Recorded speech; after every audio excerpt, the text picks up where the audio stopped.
Ready, Drew?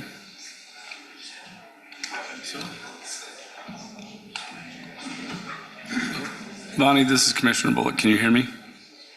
Yes, I can. All right, welcome to Planning Commission for the, for the June 4th, 2025 meeting. We will start with a prayer from Commissioner Anderson and the pledge from Commissioner Davis. Our Father in heaven, we're grateful that we can gather here as Washington City residents. We're grateful for the opportunity to participate in local government. Please help us that we can have clear minds and that we can approach the issues here at hand with wisdom and forethought. And we say this in the name of Jesus Christ. Amen.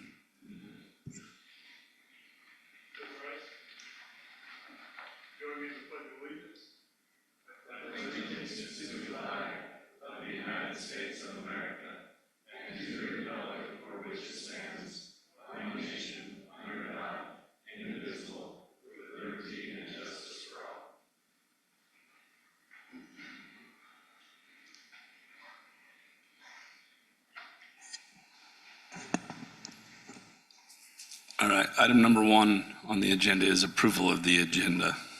Look for a motion for approval. Commissioner Davis, I make a motion to approve tonight's agenda for Planning Commission. Second. All right, all in favor? Aye. Item number 2 is approval of the minutes from the May 7th, 2025 meeting. Commissioner Anderson, I approve the minutes from May 7th. Commissioner Davis, seconds. All in favor? Aye. Item number 3, declaration of abstentions or in conflicts. Does anyone have any tonight? No. All right. Item 4A is Z-25-14, a request to rezone approximately 4.51 acres located at 1902 East Washington Dam Road from the current RA5 zoning to the proposed I-1 zoning designation. The applicant is Russ Robinson and Lila Jessup. And we will turn the time over to Eldon. Thank you, Commissioners. The requested change is from the current zoning of RA5 to a proposed light industrial, which is the I-1 zoning designation. The I-1 request is to use the land in accordance with the I-1 use list as identified in 9-11-1D, which purpose is to provide appropriate spaces for uses such as storage yards, warehouse, light manufacturing, fabrication of goods, wholesaling, and other similar establishments without creating smoke gas odors to the surrounding areas. This particular location has a general plan land use of industrial. Industrial supports the I-1 and I-2 zoning designations. The surrounding zoning to this parcel is RA1 to the north and east, PUD to the south, and I-1 to the west. Staff has no concerns with the proposed zone change as outlined. Staff recommends the Planning Commission recommend approval of Z-25-14 for zone change request from RA5 to the proposed I-1, and this is on to City Council based on the following findings. That concludes staff report. I'm happy to answer any questions you may have at this time.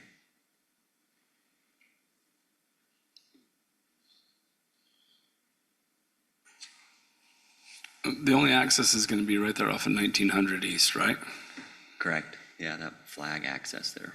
Because they can't come in off those other 2 lots right there. How wide is that road? Because when I drove it and looked at it, it doesn't look wide enough to be a city street. Yeah, it's a private access drive. I don't have that exact dimension. I could get a rough number for you here. Okay, but if we change that into light manufacturing, we're gonna have big trucks rolling through there for deliveries, stuff like that, coming out onto that access. How is that gonna work out for them? If we change to that sort of zoning? Because everything else over here, we've been changing to industrial, or to commercial. I mean, not commercial, residential, it seems like. So I'm not sure why we're gonna stick this one behind all the other residential spots. It doesn't look like it fits, plus there's already a house on there. Yeah, there is a residential home there. You know, if they wanted to subdivide this, if the zone change were to be approved and subdivide, they would be required to meet those requirements and gain more public access to meet those minimum requirements. It's something we'd have to work through when we get there.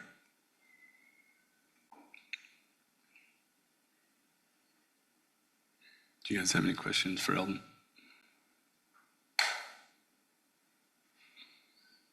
Well, Eldon, again, that's a private residence right there, right next to it, right? And notice, but no comment from, pardon? Oh, it's there, oh, it's theirs, it's the applicant's. Yeah. Oh, There is a residence directly to the north too. right down there, right.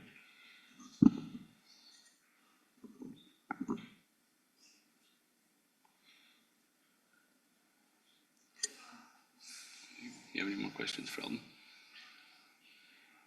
All the adjacent property. This is Commissioner Anderson. Maybe this is a question for John. I don't know. Is there any other access that they could get to this from the industrial area? I mean, I think my big hang up on this same thing is that, you know, you got this house here, and let's say they sell the house, even if they subdivide or whatever, but then you've got big trucks going back and forth right in front of this house. You know, I mean, I understand the applicant lives there now, but they may not always live there, and that's a huge problem. So I guess you or John, either one, is there any other access to get to that without having to come down in front of the house?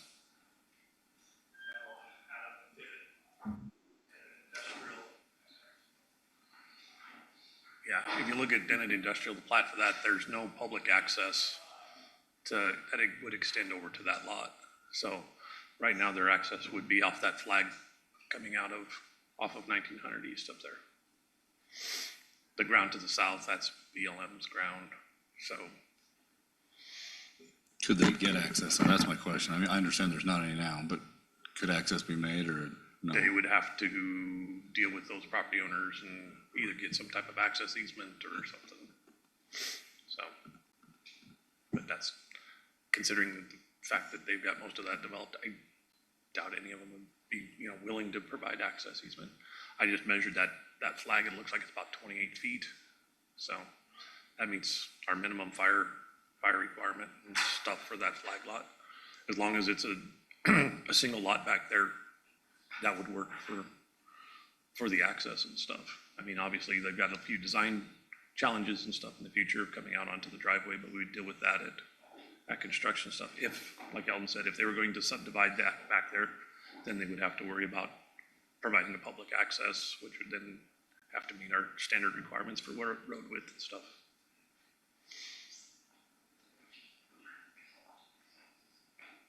Thanks, Sean.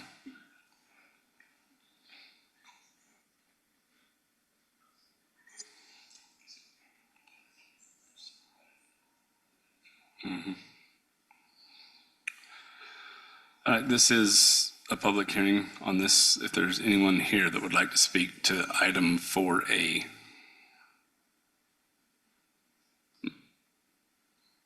Now's your chance.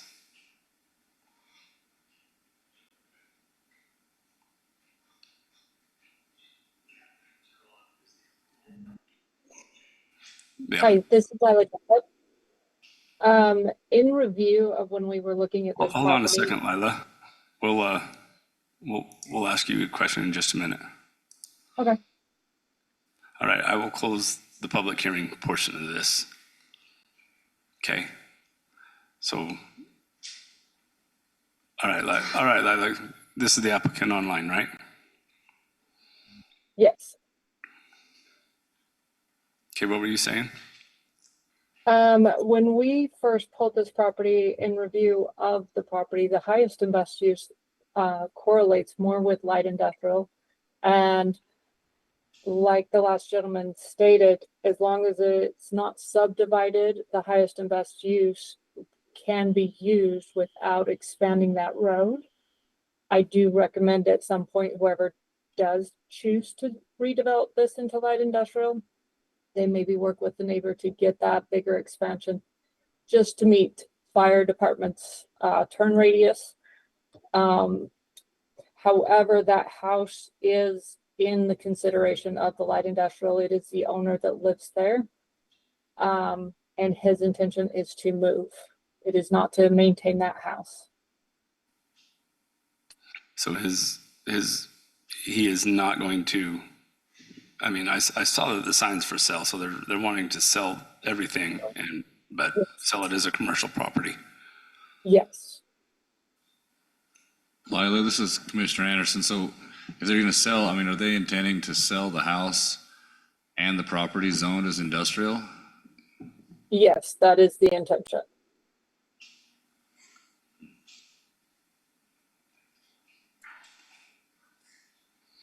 Do you have any questions for Lila? All right, thanks, Lila. Yep, no problem.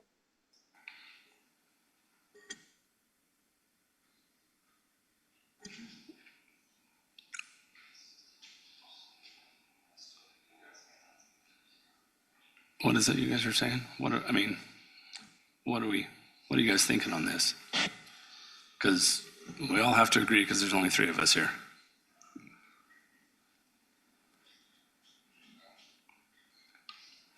Have to agree, but if you don't all agree, any motion would fail.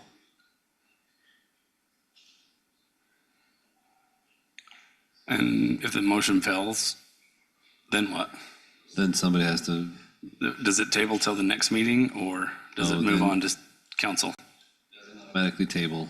If a motion fails, then another motion could be presented that might succeed based on your statements, or you could just make a motion to table a subsequent meeting. Okay. My problem with it is, it is by the industrial area, but there's also everything that we've been doing so far has been switching out what I thought should have stayed or been industrial to residential. And then you got 1900 East right there. You're accessing it on a turn. It's not a good access. It's a flag lot for one lot, but I mean, if it's one lot, you can still bring in, on 5 acres, you can bring in a good manufacturing plant right there and have a lot of stuff coming out of it. I'm surprised we didn't hear from the neighbors in front.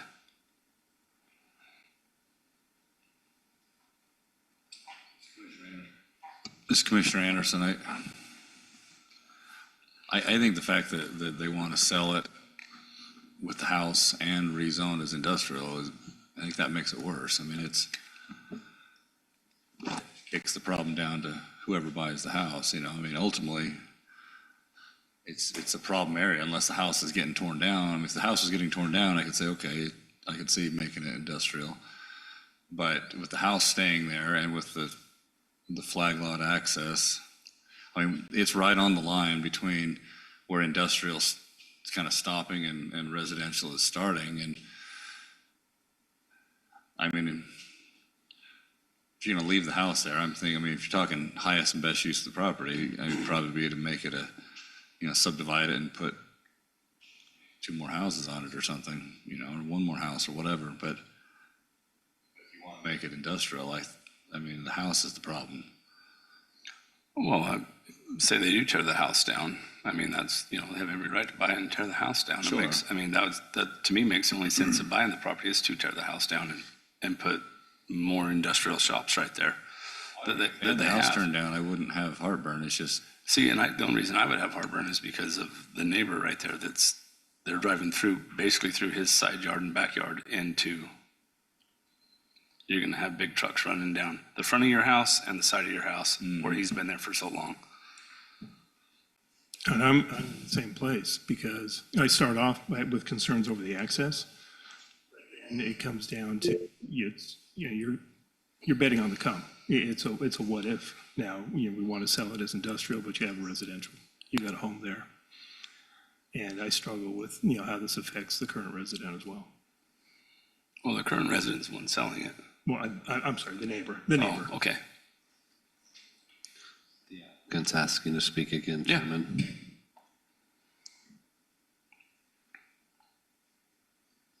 Lila, are you there and able to speak? Oh, yes. So Russ has spoken to the current neighbor, whichever that is. And they are just fine with it going to light industrial. That's why you haven't heard from them, is they are okay with it going that direction. And the intent is for industrial development, not keeping the house. Is that not correct, Russ? You gotta turn the mic on. Gotta turn your mic on, Russ. Can't hear you.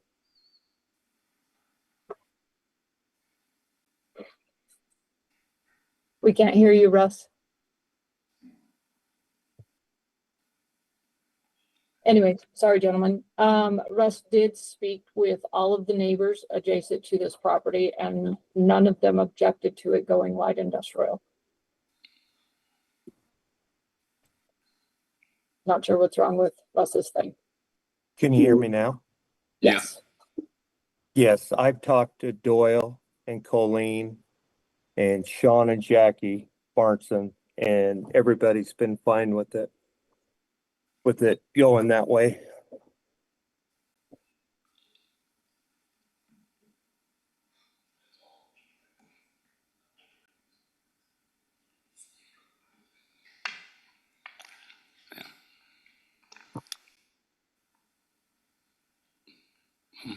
I can't make the motion, so.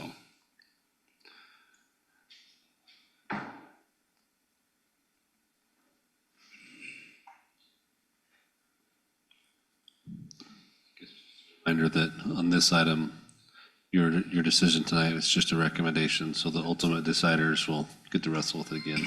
Right, thank you.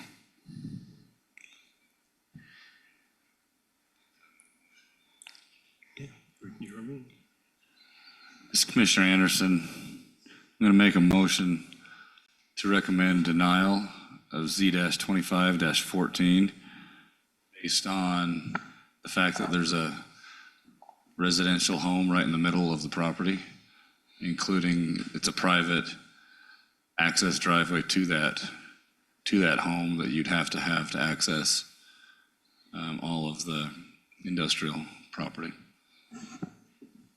Davis seconds the motion. All right, I have a first from Commissioner Anderson, a second from Commissioner Davis, individual voting. Commissioner Anderson, Aye.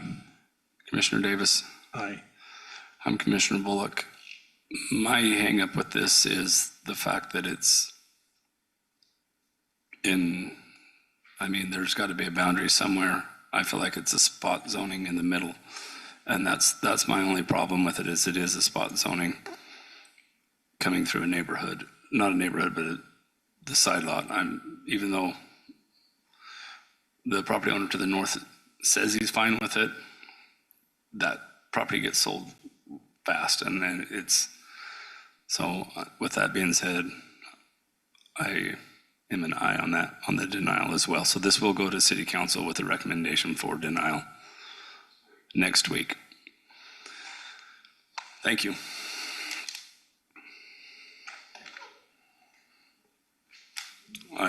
The next item on the agenda is item 4B, Z-25-15, a request to rezone approximately 0.76 acres located at 181 East, 200 North from the current R16 zoning to the proposed AP zoning designation.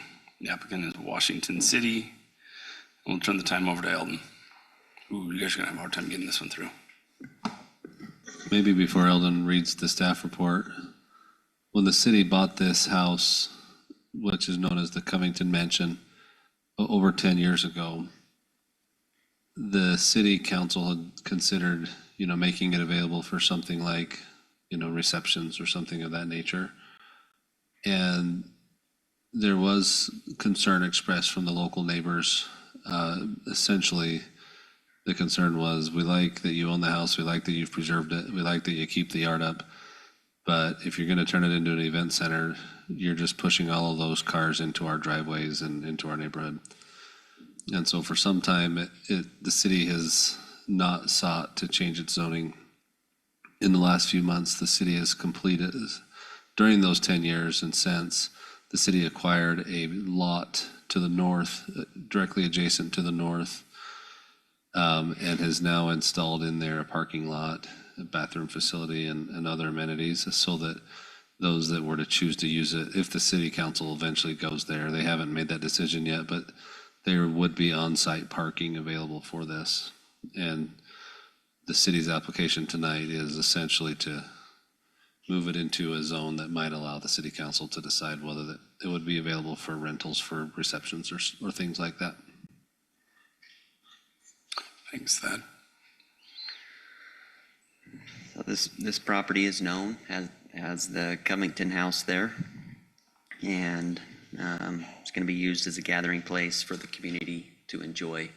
It does include that parking lot to the north of the address of 181 East, 200 North. And the request is to change from the current R16 to a proposed AP zoning designation. The surrounding zoning to this parcel is R16 to the north, east, south, and west. Staff has no concerns with the proposed zone change as outlined. Staff recommends the Planning Commission recommend approval of Z-25-15 for zone change request from the R16 to the proposed AP, and this one is also onto the City Council based on the findings stated in staff report. And I'm happy to answer any questions you may have at this time. I don't have any questions. That kind of answered them all for me. All right, this is a public hearing on item 4B. If anyone here would like to speak to item 4B, please do so. Okay, I'll close the public hearing portion of item 4B. And commissioners, do you have any other questions or concerns with this or a motion? Yeah, I like it. I'll make a motion that Planning Commission approve and pass along to City Council item Z-25-15 for the 0.76 acres located at 101 18-1 East, 200 North, for the zoning change from R-1-6 to AP zoning. So I second. I have a first from Commissioner Davis and a second from Commissioner Anderson. Commissioner Anderson. Aye. Commissioner Davis. Aye.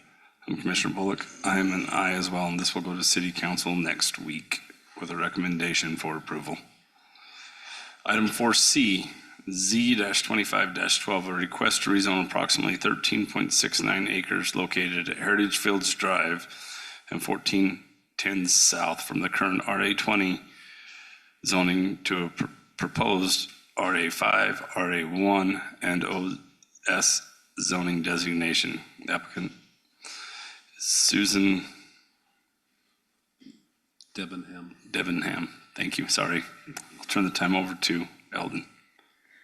The purpose for this zone change is to develop 5.11 acres of RA1 into a residential development, change 1.68 acres to open space.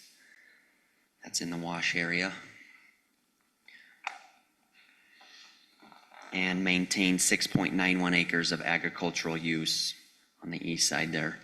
The proposed open space follows the existing erosion control wall, and the remaining portion of this wall will be built out with development. The applicant has met with city staff. We have discussed a master plan trail that's shown in this area, along with the flood hazard concerns running there by the wash. which will be addressed during the pre-plat application.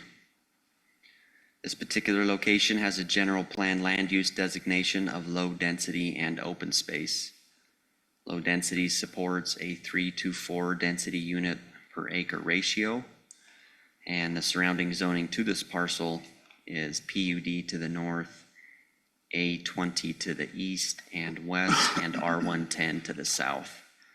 Staff recommends, the Planning Commission recommend approval of Z-25-12 for the zone change request from A20 to the proposed A5, RA1, and open space zoning designations as shown on the exhibit. And this also is on to City Council based on the findings stated in staff report. That concludes staff report. I'm happy to answer any questions you may have.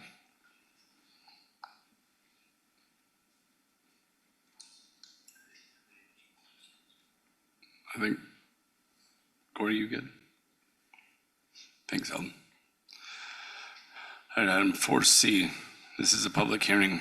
If anyone would like to speak to item 4C, now is your chance. All right, the public hearing portion for 4C is now closed. And either you guys can open up for more discussion or look for motion. I'd like to talk with the applicant for just a minute Okay. if Mrs. Debenham wants to come up.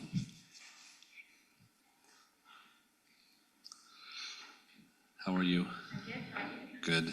These comments aren't as much directed at your application as they are that the city council has been trying to acquire land in the river so that the city could have the right to access and maintain that waterway. I know nothing about what your plans are for the open space. Okay. But if a donation of that piece to the city council was something that your plans could contemplate, you might find that might be something that helps you as you talk with the city Okay, council. we will consider that. Our plans are, I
Welcome to the Land Use Authority regular meeting for June 4th, 2025.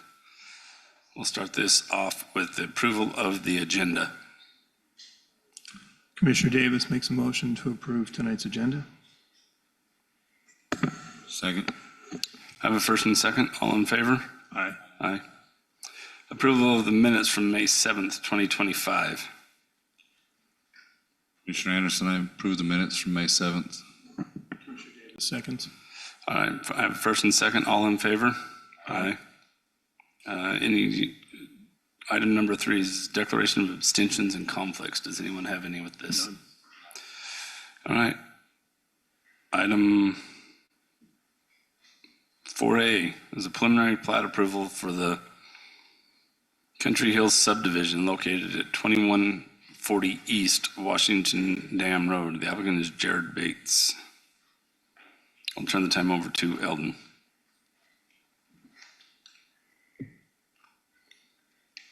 This particular subdivision is proposing 18 lots on an area covering 9.22 acres. The zoning designation at this location is R115. The surrounding zoning is RA1 to the north and west, R130 to the east, and PUD to the south. This subdivision is providing a secondary 26-foot wide all-weather access behind lots 1 through 4, with Country Hills Court being stubbed to the east for future connectivity. The proposed subdivision conforms to the approved zoning. The request meets the subdivision requirements and other city ordinances as it relates to this location.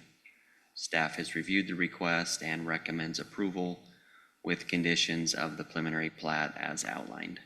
Staff recommends that the Land Use Authority approve the preliminary plat for the Country Hills subdivision based on the following findings and subject to the following conditions as stated in the report. On that plan, on the far south end there, you can see there's a single family residence. And this plan is proposing to maintain access to that parcel. I want to make that publicly known. They're going to provide that hammerhead with a public access easement to the location that they're currently driving up to their parcel. And that concludes staff report. I'm happy to answer any further questions you may have at this time. Drew, can you pull that up on the satellite view?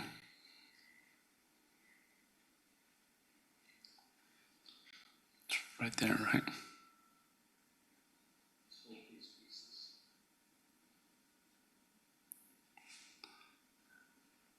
They're currently accessing that south piece all the way on the western side. So the location of it is changing there, but still maintaining access to the parcel. Where's the existing house, you said?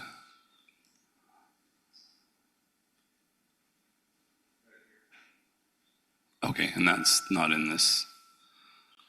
Correct. It's not included in the subdivision. However, they are required to maintain access to the piece. Right. Is served by a 20-foot easement of record that you'll see there on the far west boundary of the lot. But the land, the subservient land over which the easement runs, is the land that is in the proposal to the city in the application tonight. So the issue that gets raised is, does this applicant take care of, if they're going to remove the existing legal access, are they going to reestablish it somewhere else?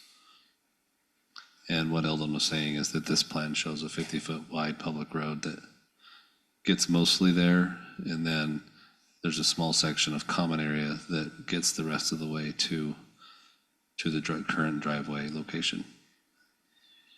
So they'll just lose that west access and they'll use the Main Street one? Correct. That's the proposal that the applicant has made. The occupants of the home have met with myself and Eldon, and I wouldn't describe them as happy with this option. there are some challenges. The current easement is written as a 20-foot wide egress easement, but it is not written with a location. So in theory, it could be anywhere across that subservient estate, not on that boundary. The other thing is it's written to benefit the grantor. The grantor is a trust. And so it's not super clear that it would be something that would pass beyond the grantor. As the city attorney looks at this, in light of Utah law does allow the subservient estate to relocate an easement as long as the easement isn't more difficult or longer than the current one that they've enjoyed. And so I look at this and say they're taking a 20-foot wide dirt driveway and the applicant's proposing to replace it with a fully built 50-foot wide public right-of-way. And I would conclude that the proposal is improving and both the width and the size and the surface of the right-of-way. And that 20-foot access to the west will be there until that is paved and they can get into there. That's probably a comment that one of you should make if you choose to make a motion to approve, is that, you know, they would make sure to establish the public right-of-way access before they could terminate the private access. So like no homes can be built until on the west side until there's that. Yeah, or they just, the first thing they need to build is the road, the public road.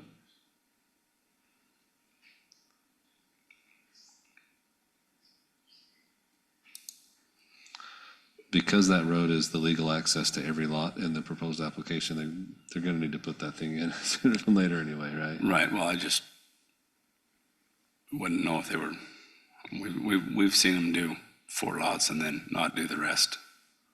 Percent, yeah, the phasing of what actually happens is always a bit of a.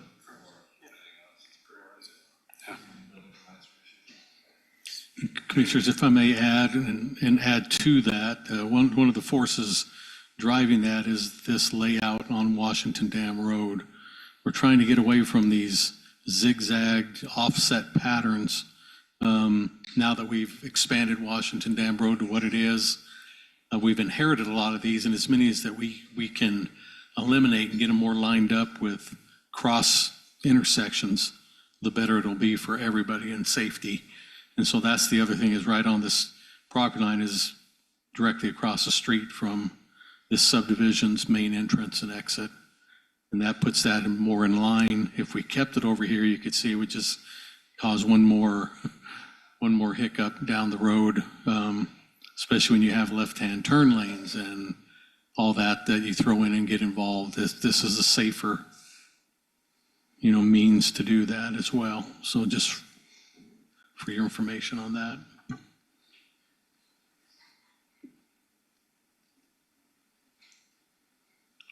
Thank you, Eldon. This is a public hearing. If anyone would like to speak to item 4A.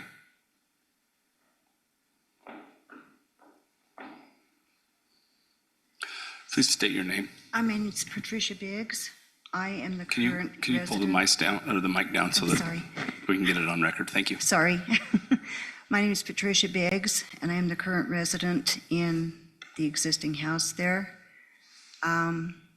When they first came to me with this, when I got the notice on it, I wasn't really happy with it. I've had that drive established for 28 years, and I don't know, I just didn't see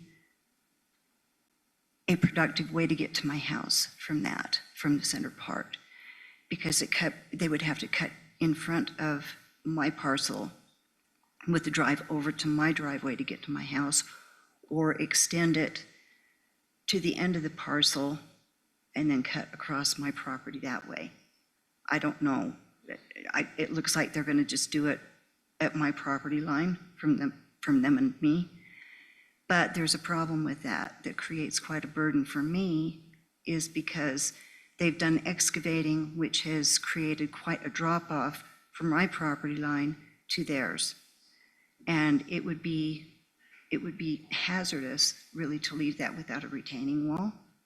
Because if we had heavy rain or whatever, the water, or the land would slough off and undercut the big building over time.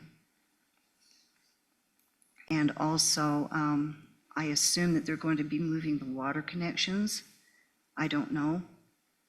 And I would make maybe a couple of requests, if I could, that a retaining wall be built to maintain the height of my property so it doesn't slough off, which would create problems for their parcel as well over time.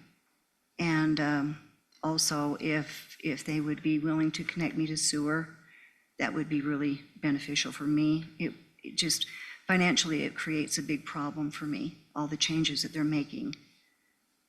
And I don't have the money to pay for those changes, so. And currently, I'm on a septic tank. And I know that that would want to be phased out because of, the buildings that's going in. They don't want a septic tank on that. But if they would be willing to connect me with sewer, that would be wonderful. And like I said, do retaining walls where necessary, where the excavating has put me a lot higher than them. So, Thank you. thank you.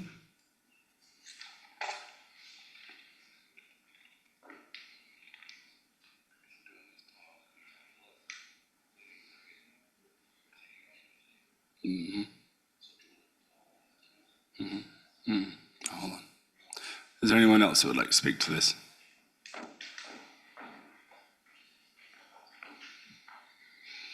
My name is Kelsey Tolanen. I'm her granddaughter. Just to add a couple of things, to clarify, our water line runs on the west side of that 4-acre parcel currently. We do also maintain a fire hydrant. So both of those things would have to be either switched to that road, which we also do not have the financial capability to do that if they do not provide that. Additionally, within the deeded easement that we do have, it's a 20-foot all-weather access, so we would like to request that it is paved to our driveway, as that's what's within our deeded access. And that's the remaining that she wanted to add. Thank you.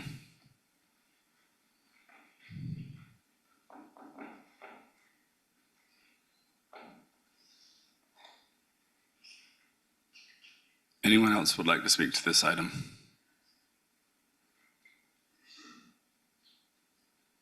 All right, we will close the public hearing portion of this. Commissioner, if I may. Yeah, I have questions, so I'll let It you might go. benefit the commission to see the document that created the easement. So if I can airplay.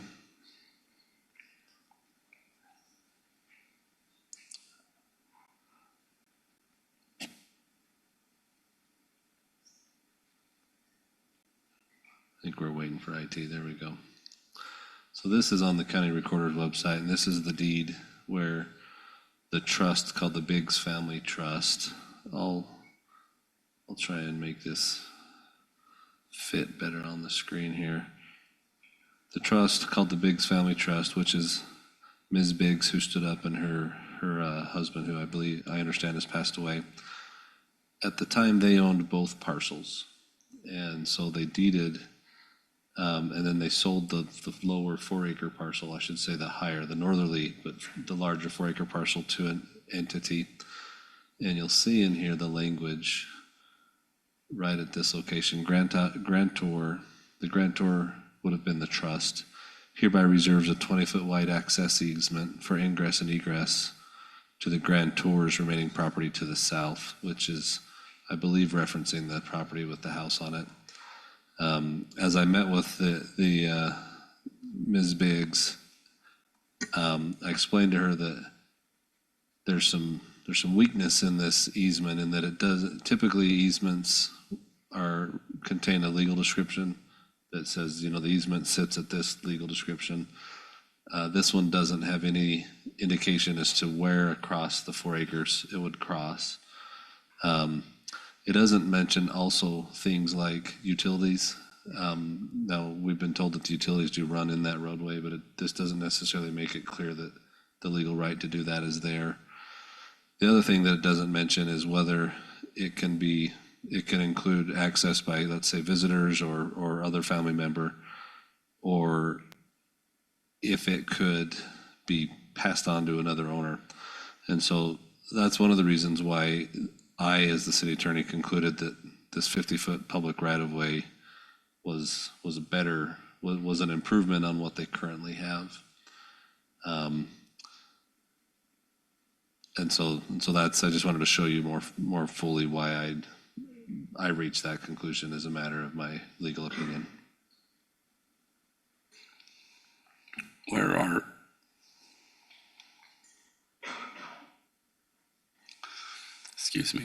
are the utilities? Do they run in that 20-foot easement? Can you tell us where the water line is and all that? Let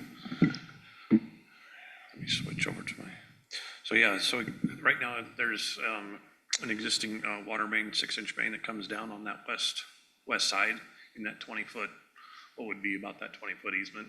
It runs all the way down, serves them with their culinary water, has a fire hydrant on the end of it for fire protection. In the plans that you're seeing up there for the preliminary plat stuff, that will stay in place, and then we're connecting it through that access easement at the end, looping it back up the new road and stuff. So it would be a complete loop system instead of them being on a On a dead end. Yeah. And so we've asked, when we went through our process, where approximately they would believe that 20-foot easement was at. We're keeping a 15-foot PUE to maintain that water main and stuff in the future. So they're not abandoning it. It's still going to stay there. There's no reason to move anything. They'll just turn it, run it back through. Yep, we'll just loop it back up the new main road. This is Commissioner Anderson, John. So, question though, with that water line, I mean, I see we got a public utility easement there, but it's also in everyone's backyard, right? The proposed new lots. Which makes it interesting for those people to have an existing water line right in their backyard. Mm-hmm. Just saying.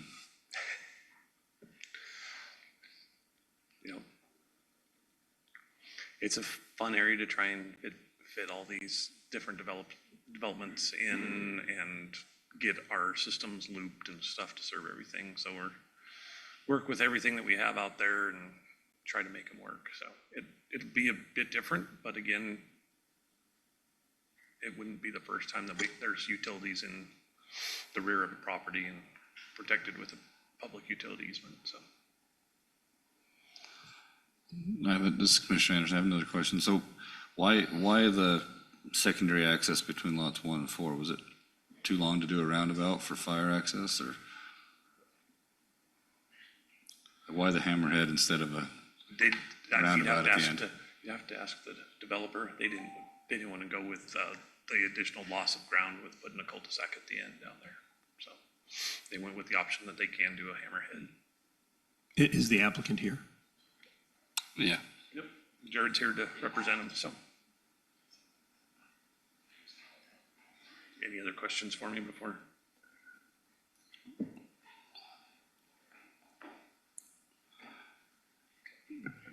Jared Bates, yeah, so you wanted to ask about the hammerhead versus the cul-de-sac? Yeah, just curious why. I mean, Yeah. I know the cul-de-sac takes a little more room than the hammerhead, but so does taking all that land behind lots 1 through 4. Yeah, no, the reason why we did the hammerhead on the end there is because the access to the property that's staying out of the subdivision is actually on the very west end. And so to be able to get from that driveway as is to the cul-de-sac would be more difficult than just running the hammerhead. That was the main reason, and then that way they could have a straight shot. Otherwise, we'd have a cul-de-sac offset somewhere and then some sort of weird. So it's to provide It's the easiest way to the provide bigs access to them. with easier access to her driveway. Right, and part of the design too, we wanted to keep the access at the same elevation, same location where it's at now, just to kind of make sure there wasn't any additional burden or cost for that. So I guess maybe it's on here, but how wide is? Sure, it's there, but I can read it. 25 feet to 24 feet. After 24.87? Yeah. So is that section going to be paved along with the road? It's shown now as all-weather access, which is an improvement on what's there now, you know, similar to, or, you know, it's not paved now, so. I don't know if. Roadways, yeah. And so I guess another question would be,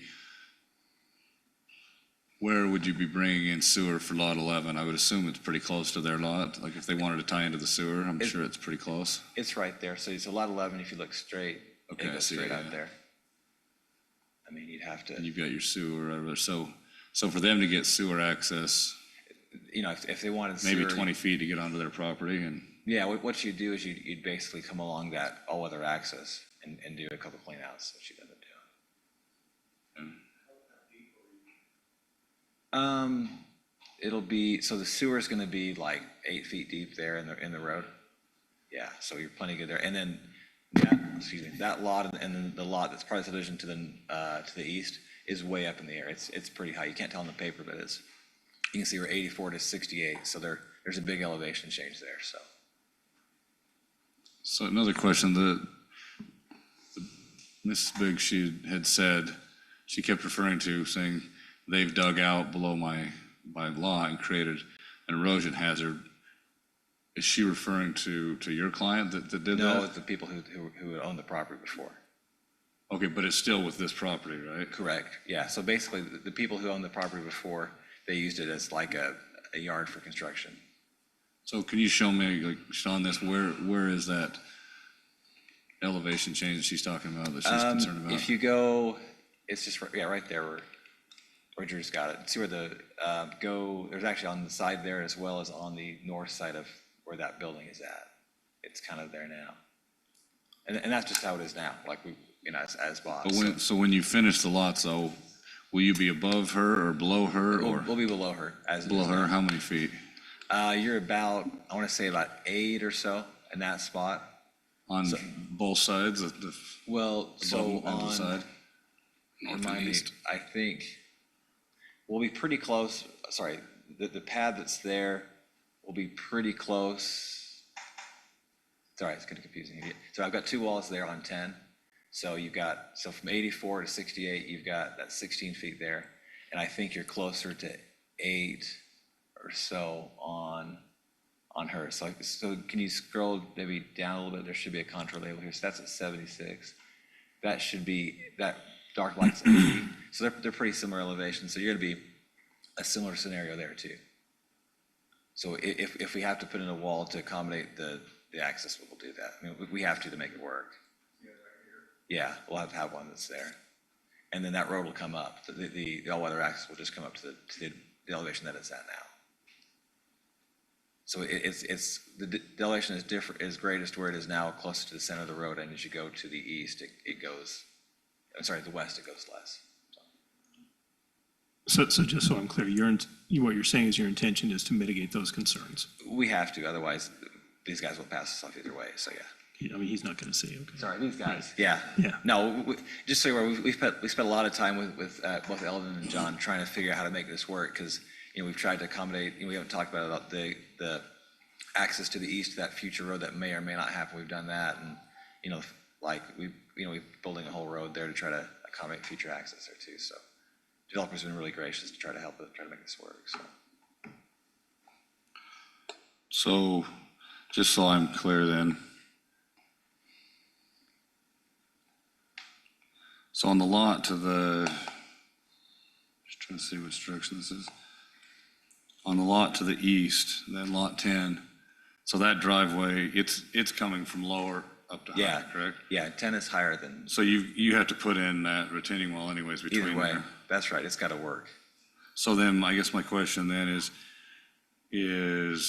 are you planning to put in retaining wall between the Biggs and lot 11, and I guess the access there? Yeah, basically the access tie will. Because it's got to go up as well. It's gotta go up right? too, so it'll tie in, so yeah, as per, you know, the rules, we can't do any grading or any Sure. improvements to her property to make our property work. So yeah, we're tying into her grades there. And you can kind of see it's not a flat pad there either, right? Right. It's all over the place. So that'll take care of the retaining issues that Yeah. she was speaking of. Yeah, so those things will be accommodated, and then again, if they wanted to tie into another water meter, there's options to add utilities if they wanted to, because of where the utilities are being brought to for lot 10, they could tie in sewer and water really close, they want to do something like that. If they wanted a new meter or something, it's right there, and sewer is right there. Yeah, because the water's gonna be looped anyways, it's just Yeah. the sewer, what she's talking about, they'd have to tie into the line there. Yeah, they'd tie in, just right next to that water line in that access, so they would do so. But, I mean, right now they're on the septic and things are fine. Yeah, we weren't intending on making any changes, unless they wanted to work with the developer or something. I think it would be a good idea. I mean, I don't necessarily think that you guys need to pay to hook them up to sewer, but I also think it'd be a good idea to just Have take stuff the or end of your something. sewer line. I mean, you gotta build a retaining wall there anyways, rather than just stopping and saying, well, they can do it if and when they get money to. You can Stub extend it. a lateral off, 20 Yeah. feet before you put your wall in and just have it stubbing at the corner of their property. That way there is a sewer lateral there. And then if and when they want to connect to sewer, that's there on their property and they can. Yeah, I mean, connect it. what I'd probably run a stub and just run to the west along that access, and then wherever Sure. makes sense. Just, Yeah. I'm just saying, just so they have a stub on their property, so if they want to hook in, they can tie Yeah. in. Yeah, I think, we can definitely make sense. I just think that's better than saying, well, we've got it right here in the street, and when you Yeah. come up with the money, you can eventually tie in, because Sure. then let's say they eventually do it, and then you got pavement and everything else, and it's a Yeah, no, mess. I think that makes sense. I mean, we haven't really talked about it. I think that's reasonable. Yeah, that works. The reality is the city and the county would not allow a new septic tank there today, right? And so Right. it is the policy of the Washington City and the regional sewer system to encourage, historic septic tank approvals to connect to sewage to the sewer system when they can. The city can't extract that on a neighboring property when the application's for the next door piece, right? But it's certainly something I think the city would like to see happen. And if they can step a line for them, that'll help them. I mean, she says she can't afford to tie in right now, but somebody one day may be able to afford it. So at least it'll be cheaper for them because it's already stubbed. Yeah, and that's not a major expense. Right, once it's stubbed there, it's fairly minimal to tie in at that point, Yeah. so.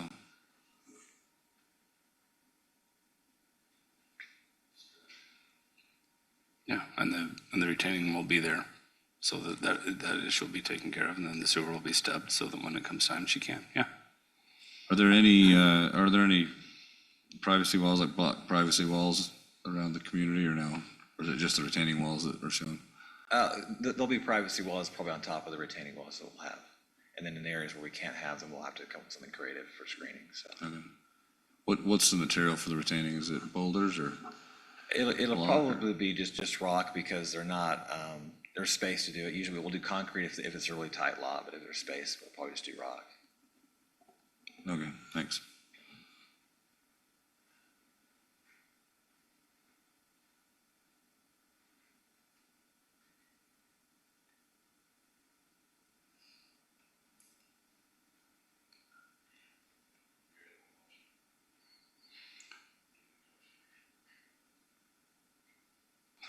I do have one quick question. It says it's common area.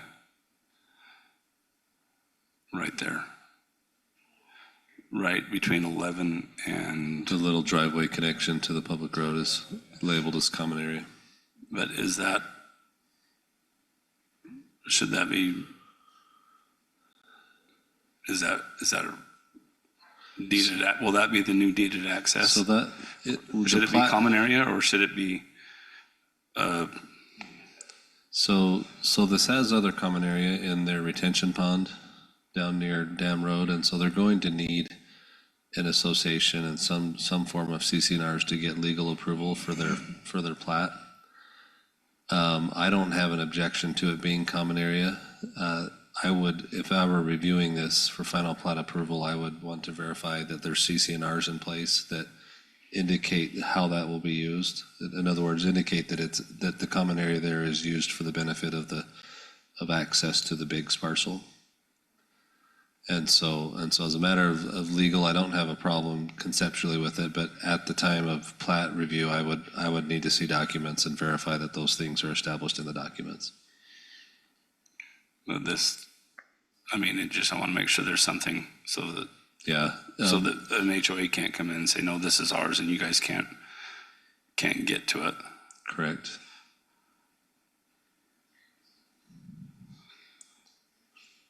Commissioner Anderson, I guess maybe this is a question for the applicant again, but where that's common area, that the only use of that common area is for them to have access to their house, wouldn't it be simpler to deed that to them rather than putting it as common area? Because if it's common area, then technically the HOA has to maintain it. And so what if, they complain to the HOA that, hey, we don't like the surface, we don't like this, we don't like that? They're not part of the HOA. No, I know they're not. That's my point, is they don't really have any recourse, but their driveway would be controlled by the HOA. I guess I kind of look at it as the opposite. I think if the HOA controls that piece, then they will maintain it. If based on what's out there now, I'd be concerned about leaving it up to the property owner to maintain it. My other concern is that, if we're going off of what Thad said about, having to improve the easement, I understand, a wider with a better surface and so forth, is an improvement. However, the common access here is not an improvement. It's, the same as what it is currently, except it changes their whole alignment for their garage and everything else. And I would argue that that's, worse. They have to go sideways across their building and then into another community now. So I think if we're going to argue that we're improving it, that it should at least be paved like the rest of it. Plus, if it's not paved, you're going to have, again, the HOA, they might be complaining about, dirt tracks and whatever going through the neighborhood, but it's not their property technically, so. Yeah, I don't think, I don't want to speak out of turn. I think having to pave it, I don't think that's a deal breaker for these guys. I just think if it's paved, then you can actually make the argument, hey, it may not be wider here, but at least it's an improved surface. They would, I guess we'd probably argue that we don't have to pave the whole 25 feet. Sure. Right, maybe they pave, a 12, because typically a driveway is 12 feet, right? So maybe part of it's paved and part of it's left is gravel, which would be a compromise, I think. Although, again, their current driveway is 20 feet, and the whole idea is we have to improve upon that. So, if we shrink it, even though it's paved, we've shrunk it again. So, we're already changing directions. If we shrink it, change directions, I would argue that you pave that, and then you can make the argument that, yeah, we've improved this driveway. I think we can probably work with that. Okay.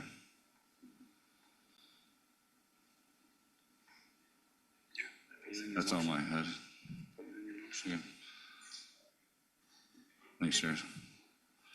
This is Commissioner Anderson.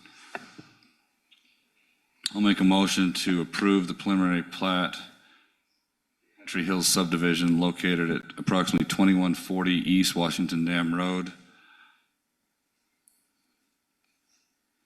with the findings and conditions outlined by staff, and add condition 14 that the retaining walls to the north and east of the property are built, and that the proposed access area to the Biggs property is paved at its full width. Sewer stub is brought to the Biggs property at some point on their property, and that the road is built before any homes are constructed in there, so that the private easement is replaced with the public easement. So I don't know, Bonnie, that's more than one condition. Maybe that's 2 or 3 or 4. I don't know, 4 conditions. Did you get all that? Commissioner Davis, I second that. Hopefully we got it all. Bonnie, did you get those 4 conditions? Yes, I did get them. Thank you. All right, I have a motion by Commissioner Anderson, a second by Commissioner Davis. Individual voting. Commissioner Anderson. Aye. Commissioner Davis. Aye. I am Commissioner Bullock. I'm an aye as well.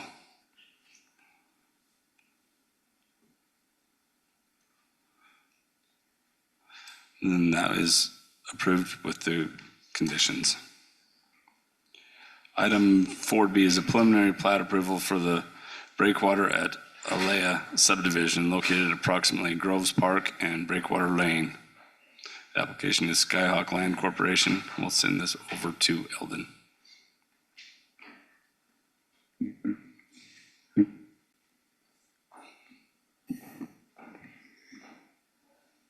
This particular subdivision is proposing 22 lots on an area covering 5.26 acres. The zoning designation at this location is PCD. The surrounding zoning is PCD to the north, east, south, and west. The proposed subdivision is located in Village 4 of the Alea PCD and conforms to the approved zoning.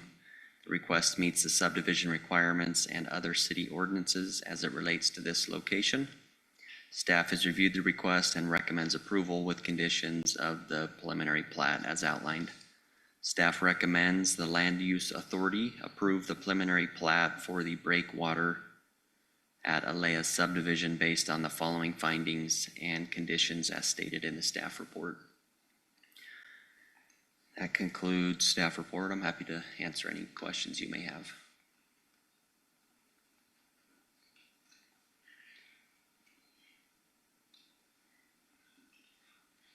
I don't have any questions on it. They're small lots, but Which section is this again? Under numbered sections? 4. Number 4, Village 4. It does have the nightly rental overlay. You can see there it's hashed out.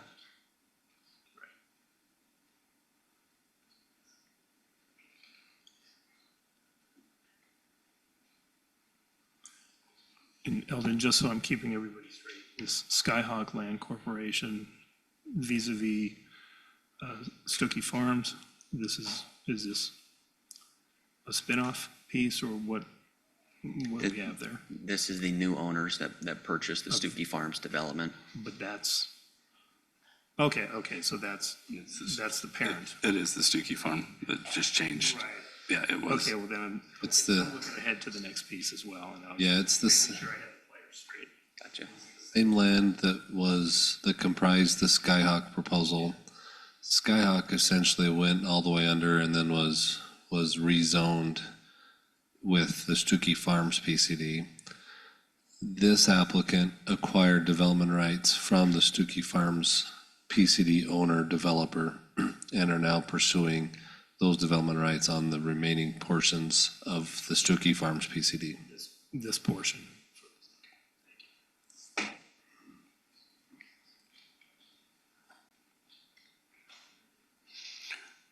Wait, I'm confused. Sorry. What did I say to Well, confuse you? Skyhawk went under. How come they're the applicant? They, Okay, well, that's confusing. Red Hawk. Red Hawk. Okay, Thank you. well, That's that doesn't right, help, confusion. but okay, thank you. that's, I was like, something's not right here. How's that? Okay, that makes more sense. Now, Yeah.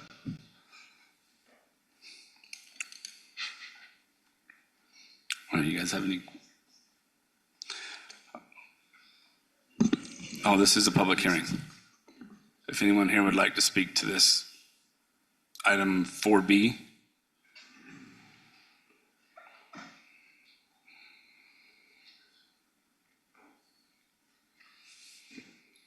Gary Smith, resident of Alea.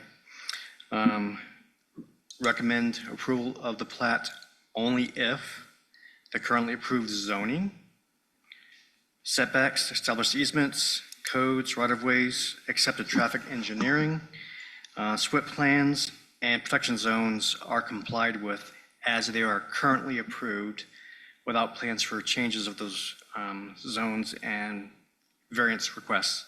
Also, to comply with the currently established standards by the members of the Stuckey Farms membership for the members of the residents, et cetera.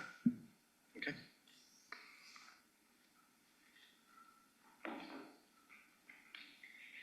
Hi, I'm Maureen Martindale. I live in the Crossroads area. I've been here before.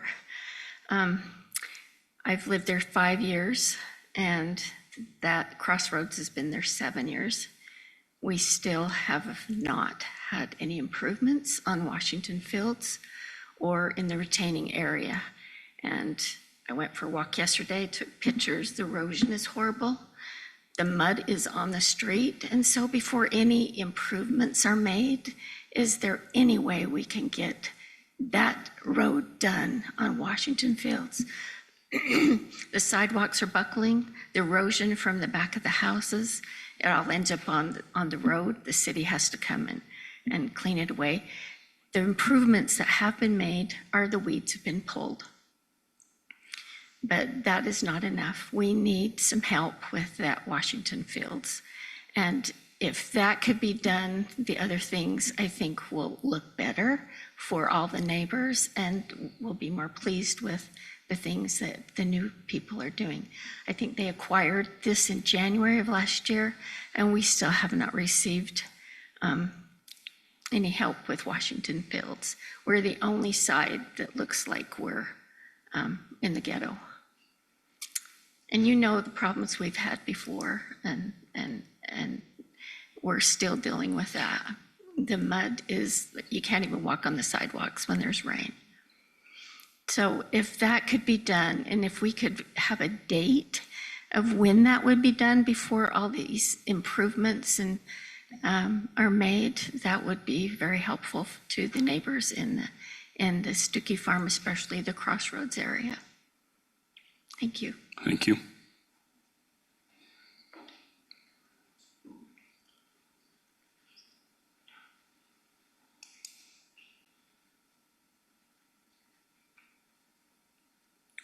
Anyone else like to speak? Okay, I will close the public hearing on item 4B. And commissioners, if you have any questions for the applicant or for Eldon.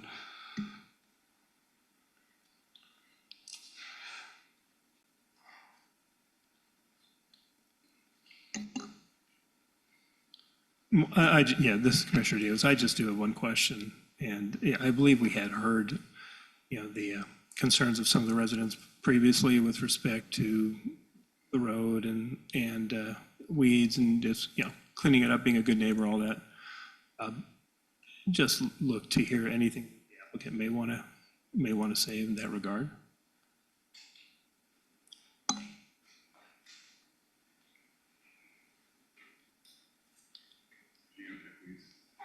Good evening, guys. Brandy Walker with Civil Science representing the applicant tonight. The landscaping is indeed on the forefront of change. We just finished Groves Parkway in its full width and right of way to connect Stuckey Farms back around to Washington Fields Road, which requires landscape as well. So these guys, the owners, the developer out there is doing a master overhaul to the landscape plan. So it will take time rather than just piecemeal little neighborhoods. It will be all brought into conformance to where it's all harmonious, the same, and the vibe that they're trying to create out there. So we recognize that there is pieces of landscape that has not been done, but in an effort to, it's going to be one on the street frontage's big project.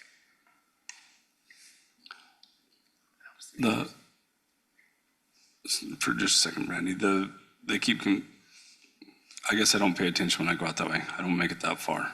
The Washington Dam Road, what is the problem?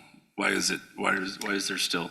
The original neighborhoods developed by Carl Larson, or the prior owner, just along the Fields Road frontage, just had never been fully landscaped. So there's sections of the Fields Road that's not affiliated with the new ownership, but that's just never been done and been completed fully in the past. So, I mean, we're sensitive to the neighbors, but these are developments that historically have not been finished with landscape. But is it not your HOA? Isn't it all There's all of that? multiple levels of HOA in Malaya and Stuckey. So they're just kind of, I mean, you've done the other ones, but are you guys going to do that along Washington Fields Road where the crossroads are as well? Yes, that's the plan. Okay. And you just finished Groves Parkway and Stuckey Parkway? Yeah, that's the big loop is in. Yep. If you haven't gone out there, it's pretty nice.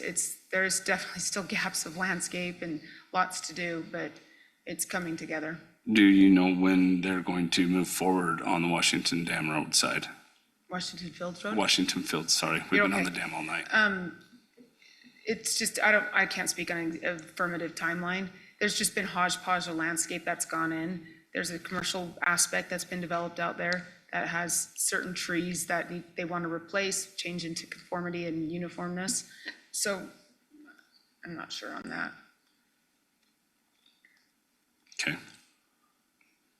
But what I'm hearing, it seems to be more of an issue of the dirt and the mud versus landscaping, just. Well, theoretically, if it's trying to landscaped, you're not control going to it. have that Yeah, erosion you're not going to control. retain it. Correct, Understood. yeah. And the cross-section that these guys, the new owners are building is a little bit different too in those major corridors, where it's not going to have the big dirt riprap channel, but rather curb gutter, which Groves Parkway has been installed with sidewalks with curb gutter, which will control all that, where the prior existing cross-section of Washington Fields Road through there, it has the riprap ditch. So when the curb gutter wasn't installed in lieu of the ditch, it's definitely more of a maintenance issue. And so we've gotten away from that.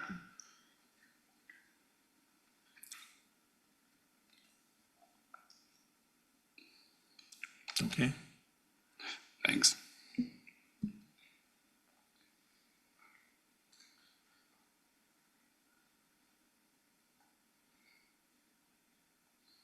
So how did that get through without getting finished? I know, because it's the problem every time we have something out here. We have the same complaints.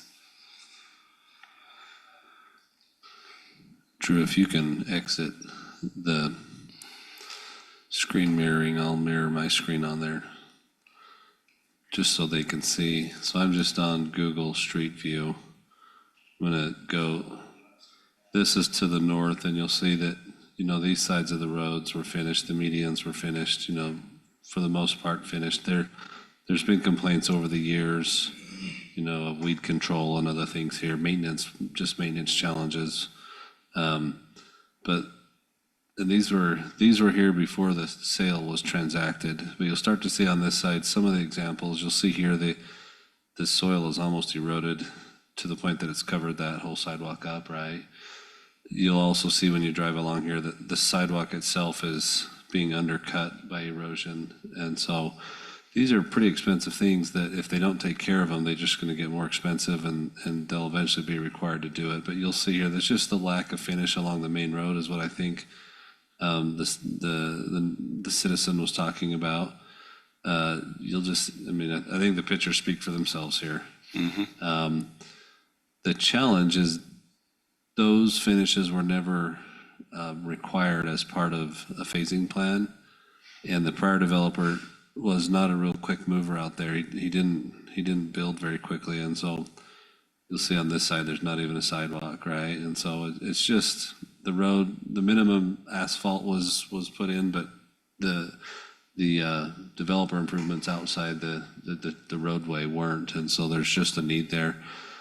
As the transaction to transfer development rights occurred, this was a conversation point, a significant conversation point between them and the city council. They've made commitments that they'll get all of this done. They have always presented it as part of a master kind of a redesign and refurbishment of everything. And so the city's always understood that on day one, they weren't going to show up here and start installing stuff until they had designed and kind of refurbished the look and the feel. But I think they're well aware that the city at some point is going to hold them up if they don't get these things completed and taken care of. And what point does the city, where's your guys' putting the teeth in that? The city council, it's not mine. I just interpret the documents and the contracts. The city council tried to tie it to some phasing. But essentially, if they don't take care of it, at some point, the city council will choose a bright line for them, and they'll get to decide whether they agree with that bright line or not, and then what to do about it. So is that something that needs to go to city council? Or is that what city council needs to decide when this? The city council's talked about it with them a lot, and so the applicant and the city council are very well aware of this issue and the conversation. They've made commitments to the city council that they're going to take care of this, and so I think someday the city council will probably expect that it's done. Okay. But that's still kind of vague. Yeah, I don't have any precision for you. The prior developers who committed to do it, and he didn't proceed through his phases, and then he sold his development rights to an entity that was eager to proceed through development. And so yeah, the city and the citizens are in a position where the initial promisor didn't keep his promise, right? And so one of the things that the city liked about a new buyer coming in is maybe there are people that do keep their promises, right? And so there's promises in existence. As we see what they're planning and doing, we think those are promises that are going to be kept. But I just want to state that their promise was never that the first thing they'll do is landscape along Fields Road. They're planning to do it. They've always told us they would, but they've never said that that's the first thing they were going to do. Okay. So I guess I just want to say one thing. I mean, I guess this is mainly for city council. But this is land use authority, we just have to look at the black and white and, does it apply to their zoning and so forth.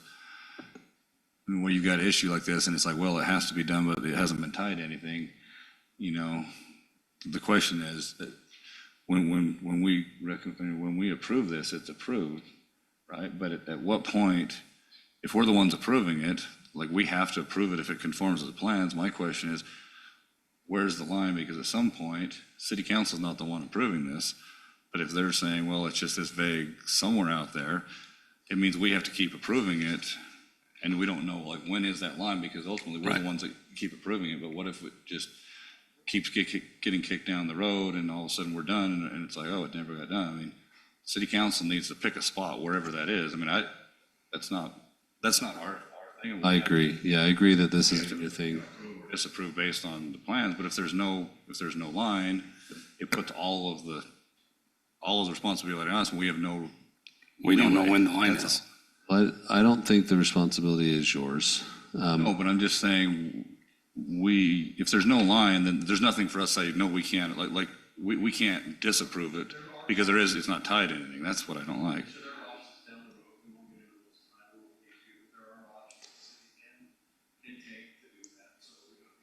No, I know. I just think it needs to be tied to something.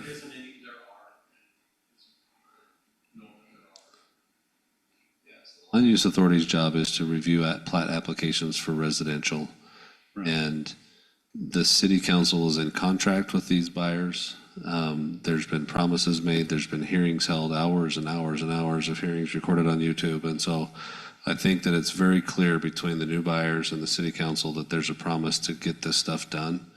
And it's been very clear that the city council wanted that promise because the citizens have been coming in for a long time asking for it, right? And so I feel that the city council let these developers know that they expected them to fulfill the promise that the prior developer never did. And they've always said that they would fulfill it.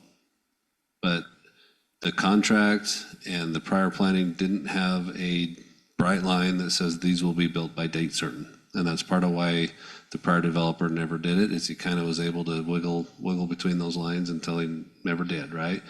But the city's had promises and performance. They've come in and they've cleaned it up. They've done some of the things initially that were, just lighter lifting. But they've represented to the city council that they want to do a refresh on the look and feel and style of the landscaping, for example, is one of the things they've shared with the city council. And so they wanted to make sure that refresh was planned throughout the master community and not just along Fields Road. And so that was one of the reasons they gave the city council as to why they weren't planning to make that promise come due immediately. And so, anyway, Todd, do you have anything to add to that promise? Yeah, Todd Ambrose, part of the development team. I just thought I'd just come up here and just address it directly. couple things. One, we recognize, there's a need, there's maintenance needs, there's landscaping needs, there's a variety of things that need to be cleaned up, sidewalk, et cetera. The only reason they haven't done is because, as Thad mentioned, we've got a multi-million-dollar landscape budget.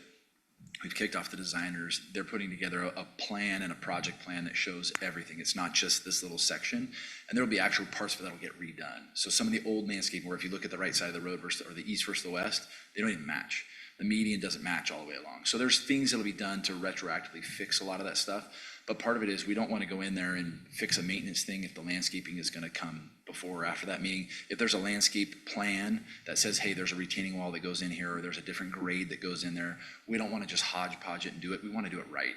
I mean, it's a multi-million-dollar project. And so I know that doesn't give you a timeline, but as soon as they're done with it, we've got budget allocated to do this, and it will be number one priority. The other thing from our perspective is it only hurts us, right? Like, the project looks terrible. Like, there is no question about it. The project looks absolutely atrocious right now. And there's many, many things that will be done in very short order. Again, we just got through our PCD about a month ago, so we really didn't want to do anything until that. Now that the PCD is done, now we've kicked off, designers and everything else to start getting into the details so that we can finalize that. So we've got a concept plan now, but we'll finalize that, and then we'll get going right away. And again, I know that doesn't give you a specific timeline. Well, and again, I understand all that, and I'm fine with timelines. My thing is just, we don't have any leeway back and forth, so at some point, it'd be nice if it was tied to something, because we just have to look at it and say, yeah, I get yes, it. It's getting better. Approve, or no, we don't. Because in answer to your question, I'm sorry, I forget your name, but. Todd. No, the lady behind you. Anyway, we can't disapprove it just because it looks bad. It has to be tied to something from city council. So that's all I'm asking, is that at some point the plan gets tied to something so we can actually. I don't want to hold your feet to anything, but do you have a guess when you would think this would come? In the year, in 2 years? Oh, for sure within the next year. I mean, I would say sooner than the next year. I mean, there is a lot of work that's gonna be done even in the next, 180 days. Okay. Yeah, I mean, it's imminent, for sure. Okay, that's what I was wondering. It's not, it wasn't it was a guess. I mean, don't hold him to what I asked. That's why I said, I'm not holding him to anything I asked. That's why I said 2 years, before 2 years. I mean, I don't want to hold his feet to it, because they are, like Mr. Segmiller said, that they are moving forward to make this and do a good job of it. And I just, I'm just a question, I mean, I don't want, just because I said that, I don't want him out there with pitchforks getting you. That's okay. Yeah.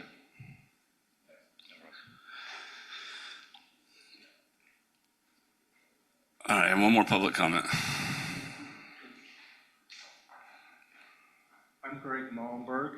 I'm an owner. I'd just like to know if the park in area 5 would also be considered part of that plan, because that has been promised that it would be done when a certain percentage of homes were built, and it's way past that. And they just let that park go and go and go, and so it's just a dumping ground. So if that could be considered part of this phase, that would be, Yeah, I don't know thank you. Thank you. I don't know how we can do that. I mean, it's kind of the whole thing. It's kind of the whole thing going over it, that they're going to fix it all and revamp it. So like Thad was telling us, but it will get done. It will. We can't tie it to this. So. Drew, are you able to pull up the recently approved site plan? And I'm not exactly sure which park the gentleman was referring to. There it is, section 5. So that big green park is what he's referring to.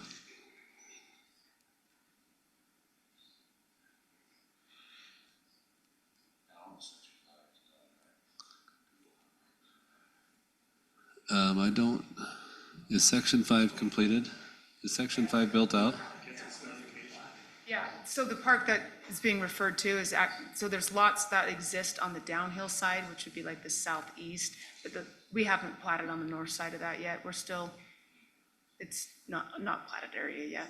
No development.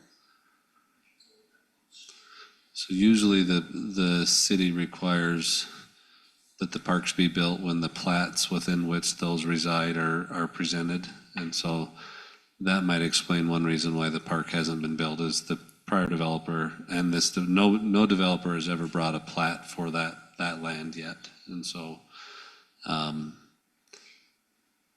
that would explain why that one hasn't been built yet. They told us when a certain percentage was done of the lots, that it would be done.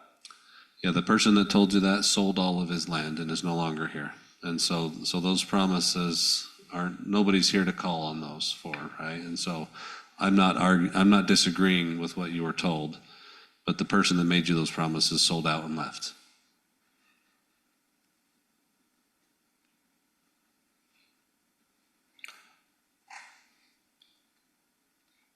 So I'll look for a motion, unless you guys have any other questions. Yeah, I closed the public comment a while ago. I'll make the motion.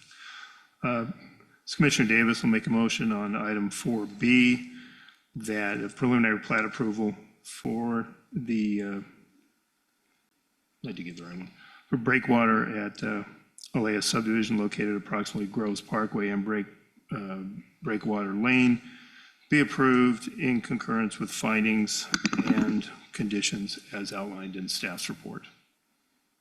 Commissioner Anderson, I second. I have first by Commissioner Davis, a second by Commissioner Anderson. Individual voting, Commissioner Anderson. Aye. Commissioner Davis. Aye. I'm Commissioner Bullock. I'm an aye as well. Item 4C is a preliminary plat for the Zion Shores at Alea subdivision located at approximately Grove Parkway and Water's Edge Way. Application is Zion Surf Development and Cody Larkin. Eldon. This subdivision is in Village 27 and 28, just southwest of the previously one that was just approved. This particular subdivision is proposing 22 townhome units and 43 single-family lots on an area covering 32.54 acres. The zoning is PCD, and the surrounding zoning is also PCD. As shown on the plat, Parcel A is common area and includes the swim, lagoon, and surf machines. The water surface for this area is 8.3 acres. Parcel B is in Village 28 and is being subdivided with this application.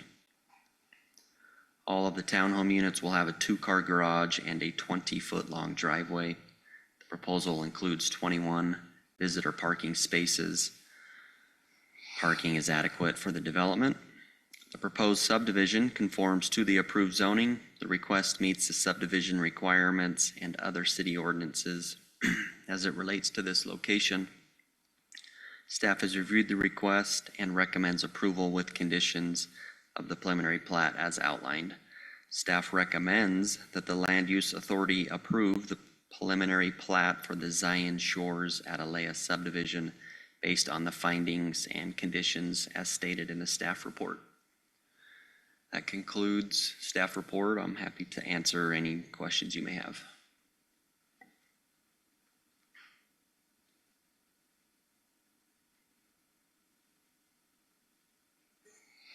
On the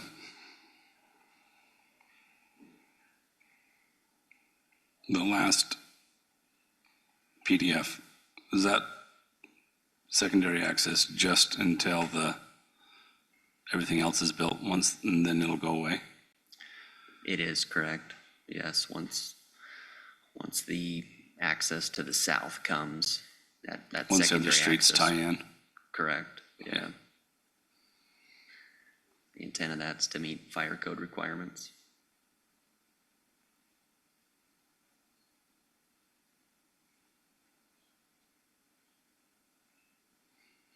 Thanks, Eldon.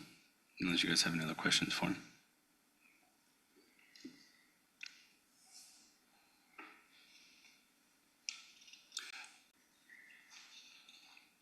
This is a public hearing as well. If anyone would like to speak to this item.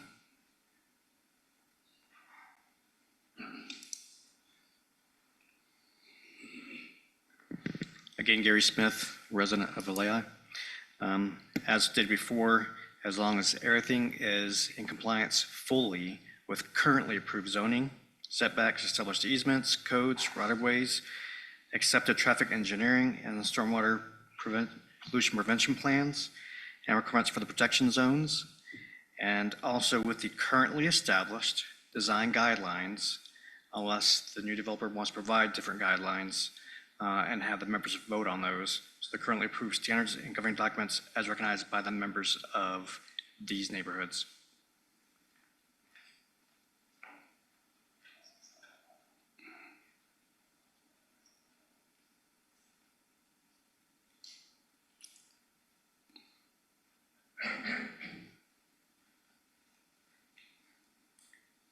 Hi, Michelle Harris, also a resident. Probably don't want to go back to this again, but the park that we were just mentioning a while back, I mean, we know and we're aware and understand that Carl Larson is no longer the developer out there, but we've bought into these subdivisions with the understanding that we would have this park. And now we're just hearing things through a pipeline because there's never been anything brought together by the new developers of what their intentions are. And you're saying that back on that plot 5, most of the homes are there. And so I'm not sure if I'm understanding from when Brandy speaks that that was never platted to be done. When will it be platted, or can that be completely changed and wiped off and there's no longer going to be a park there? That's something where we picked our home knowing and understanding that there was going to be a park down there, and now we're hearing, well, it might be rocks. I mean, you're not going to be able to take your grandkids down there. There's not going to be like a little splash pad or some picnic tables. That's what we want to know. We want to know what we bought into when it was Carl Larson's dream and what we can expect with this new developer. Thank you.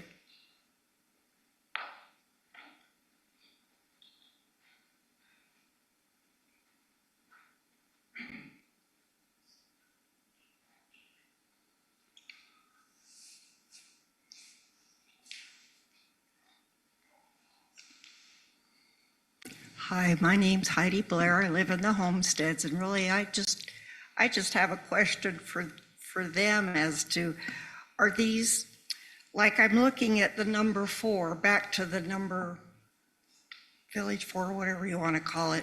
I noticed on that it was a gated community, and when you look at the lakes around there, does that mean we won't have access to that lake? We won't. We will. Okay, all of the lakes, will homeowners be able to access the lakes? So that's just one of the, how much, there's been so many changes, and my husband had been through this before with developers can change. They can change and they can change their dreams. We've been through this kind of thing before. It's frustrating. But I think a lot of us just want it finished, but we are also concerned about traffic, a little bit about how much, because the density is increased, and so we're a little worried about how much more traffic there's going to be. And are there apartments planned? Like rental anywhere? Yes, there are. Apartments, not owned. You say rental, I mean, apartments, like.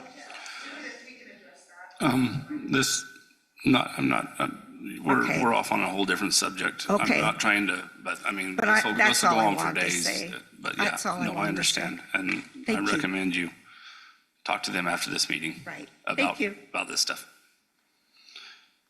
Because we're on 27 right now. Is there anyone else that would like to speak with this? Okay, I will close the public hearing portion of this. And if you guys have any other questions or comments on this one.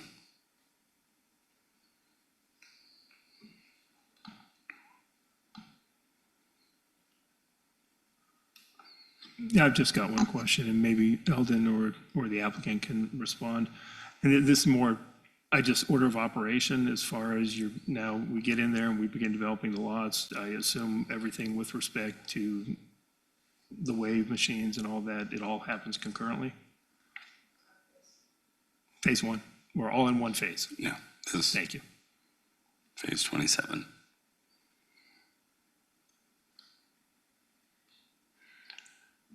Well, if there's any other questions, I'll look for a motion from someone.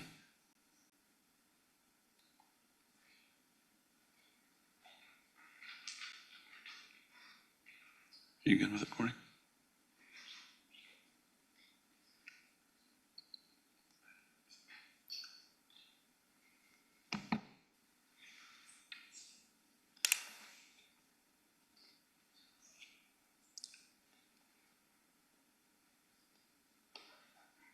This is Commissioner Anderson. I recommend, actually, I move to approve the preliminary plat for Zion Shores at Elias subdivision located approximately Groves Parkway and Water Edge Way with the 2 findings and 12 conditions outlined by staff. Commissioner Davis seconds the motion. I have a first by Commissioner Anderson, a second by Commissioner Davis. Commissioner Anderson? Aye. Commissioner Davis? Aye. Commissioner Bullock, I am an aye as well. Item 4D is a preliminary plat for the High Spur at Long Valley subdivision located approximately Long Springs Drive and Riggs Loop. The application is D.R. Horton. We'll turn the time over to Eldon. Thank you, Land Use. This is the last item that I have here. This particular subdivision is proposing 139 townhome units on an area covering 11.08 acres. The zoning designation is PCD, and the surrounding zone is also PCD. This subdivision will include a small playground and shade canopy area with approximately 10,300 square feet of amenity. This subdivision will have access to the larger Long Valley amenities as well. All of the townhome units will include a 2-car garage with a driveway that is 20 feet long, with 29 visitor parking spaces in phase 1 and 31 parking spaces in phase 2 for a total of 60 designated visitor parking spaces, which is adequate for this subdivision. The proposed subdivision conforms to the approved zoning. The request meets the subdivision requirements and other city ordinances as it relates to this location. Staff has reviewed the request and recommends approval with conditions of the preliminary plat as outlined. Staff recommends the Land Use Authority approve the pre-plat application for the High Spur at Long Valley subdivision based on the findings and conditions noted in the staff report. That concludes my report. I'm happy to answer any questions you may have. Eldon, Commissioner Davis, just one question. This looks like it's 2 phases, correct? And we have amenities sitting there that look like they're aligned with phase 1. I don't believe we have it, but can there be a condition that at least the amenities are completed before phase 2? To at least for those residents of phase 1? So one thing that D.R. Horton's doing is they've already built massive amenities that are for the entire development. And so this one in phase 1 adds some additional amenity. But part of their application is that phase 2 units already have access and legal rights to use all the other amenities that already exist. It's just a ways away. No, those are built. Oh, No, I mean physically. Yeah. That's wise. That was just my observation in going through it. D.R. Horton's been very quick to get amenities done right out the gate. Just kudos to D.R. Horton for getting those amenities done quickly.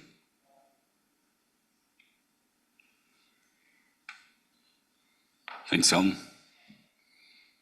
So this is a public hearing as well.